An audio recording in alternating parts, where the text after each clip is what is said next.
2023 Moto Morini Seiemmezzo STR 650.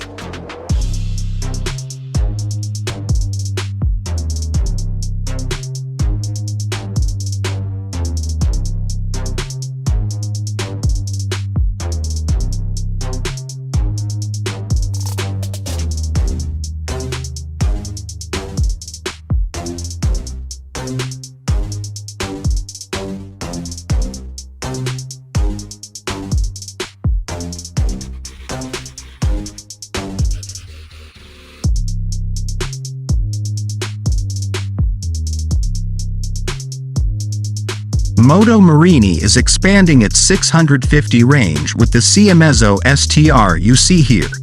There's an SCR for Scrambler version too. Bit of an exotic mouthful that, but hey, it's part Italian. Its vowel-ridden name translates as 6.5, hinting at its 649cc displacement, while STR means street, as in standard or naked bike. Moto Morini has been around for yonks, off and on. Now owned by Zhongmeng Vehicle Group, it has design facilities in Italy and production is in China.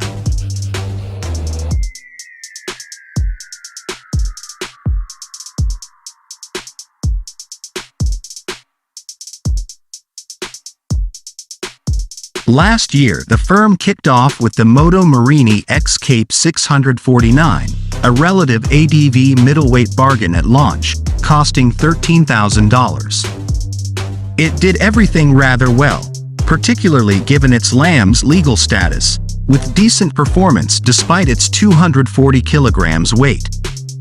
It had a nice ride and handling setup and great looks, along with some natty gear like Brembo brakes and Marzocchi suspension. Naturally, with logistics issues and inflation, the price has gone up, and in 2023 the X-Cape is now $15,590, but that's still okay for a decent all-rounder. Now a couple of lightweight naked bikes have joined the lineup. These use the same CF Moto-derived 649cc parallel twin engine to even better effect.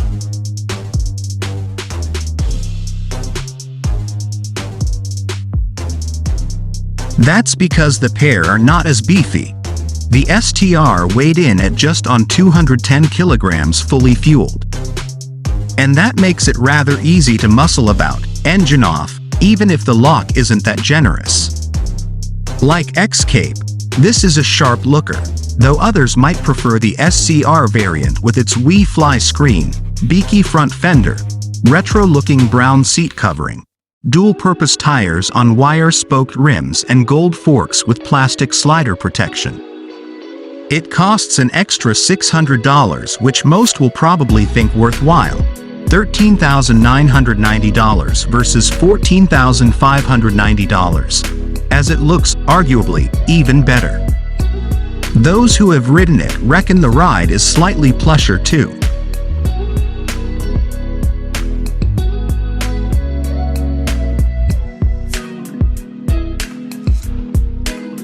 On that, when we first hopped aboard the STR, the suspension felt spongy, the front sagging under brakes, the rear also soft.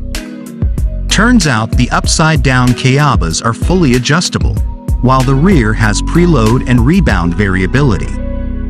So we set to it with a screwdriver and added a few clicks at each end, which transformed things. Much firmer, much less dive, much better control over bumps. Just right, really. We also adjusted the dogleg brake and clutch levers, both with excellent easy-to-use rotary devices. Other cool gear on this bike includes the 5-inch TFT screen, which includes a fuel gauge and distance to empty countdown, but no fuel consumption figures, solid pillion grab handles that double as gear tie-down points, and beefy Brembo twin discs up front, not radial mount however.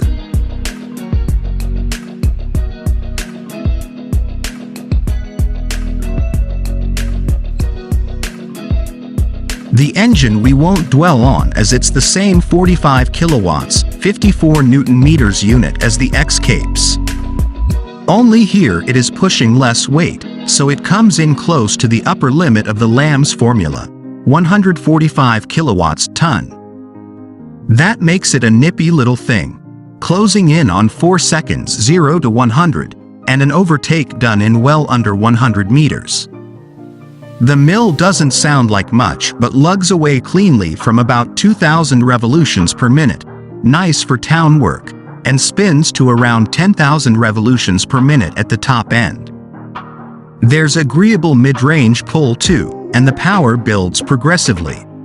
At the open road limit it is sitting on 4,500 revolutions per minute, and 5,000 is 110, which is, in reality, about 103 kilometers per hour.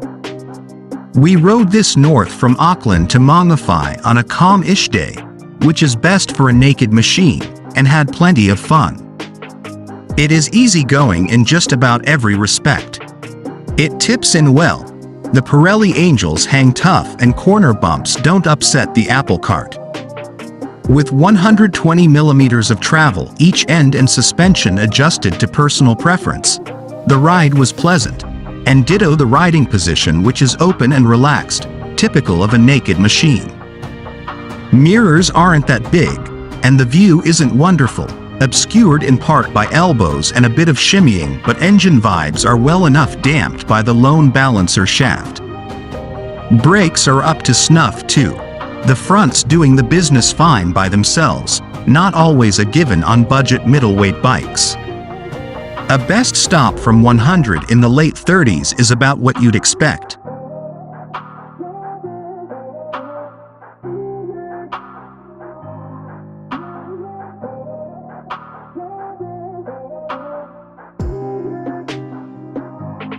The only real issue we had with STR occurred early on in the piece when it sometimes refused to shift below 4th or 3rd after coming to a halt at stoplights.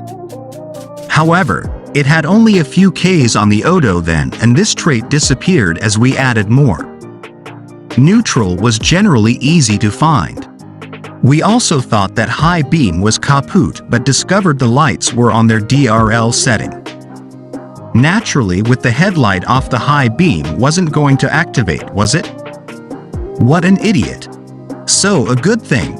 Easily worthy of a 6.5 rating, probably closer to an 8, only there is a fly in the ointment, being Suzuki's aging SV650A at $10,000, also a Lamb's offering. SMZ STR looks better with its Italian design flair, and features higher quality parts, Brembos, etc., adjustable suspension, and LED lighting, so is arguably worth the extra.